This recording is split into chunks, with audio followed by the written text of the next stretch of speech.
Get it. Hello, church. Um, Yesterday in worship, at both times of worship, I shared a sermon that was to lead us into what was to be called a 6G way of living. Through grace, uh, we greet, we gather, we grow, we go, and we give.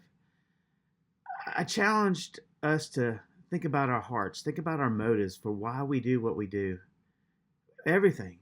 And as I shared with you how I do this very same thing when I'm preparing a word to the congregation, a sermon, I was not aware that my sermon yesterday was going to be my last sermon with you.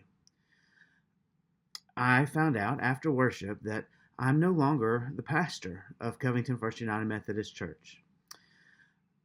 I had shared with the conference before Christmas that I had planned on an exit from the conference after this appointment was over. I've shared with you all along that this was the last United Methodist Church that I would be the pastor of. And I shared with my district superintendent before Christmas that I was going to be leaving the United Methodist Church, and I would like to leave in June and help be part of a transition for the new pastor, because churches are used to that. We're used to pastors coming and going because the church is not about the pastor. The church is about the kingdom of God. And so I thought there was going to be a time of saying goodbye, a time of transition.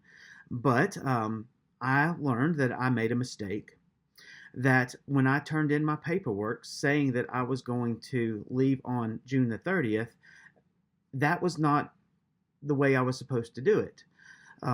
Technically, according to the Book of Discipline that was updated in 2024, and I didn't have a copy of, and I didn't think to look at, and it's my fault. I didn't know that once you turn your letter, you can't post date it. You can't say, I'm going to leave at a certain time. When you send the letter, that means that you have to leave.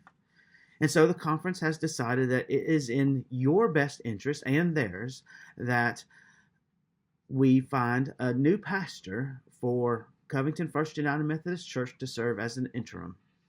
I wanted to share with you that I support this new pastor, and I pray that you will as well. I hope that the new pastor will lead you in great ways and help you to continue on that path that you're on of being a light in this community, a beacon to people who don't even know who Jesus is yet.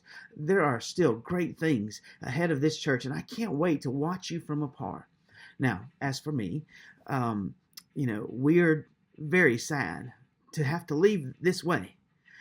We would be sad to leave anyway, because as I've shared with you, this is the favorite church that I've ever served. I love you very much. But Samantha and Emma and Mary and I, we're going to be just fine. God is in control, and God has provided, and I just can't continue to stress how important it is to seek God first, even in the hard times. The decision to leave the United Methodist Church and the security that it provided, that was a hard decision. The decision not to start my own church, that was a hard decision. But the decision to trust God to lead me, that was a hard decision.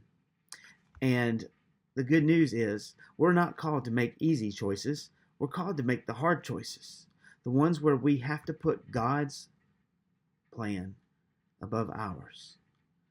And so I firmly believe that this is God's plan. Please trust Molly as she leads you through this time as your staff parish chair, and the other leaders that this church has.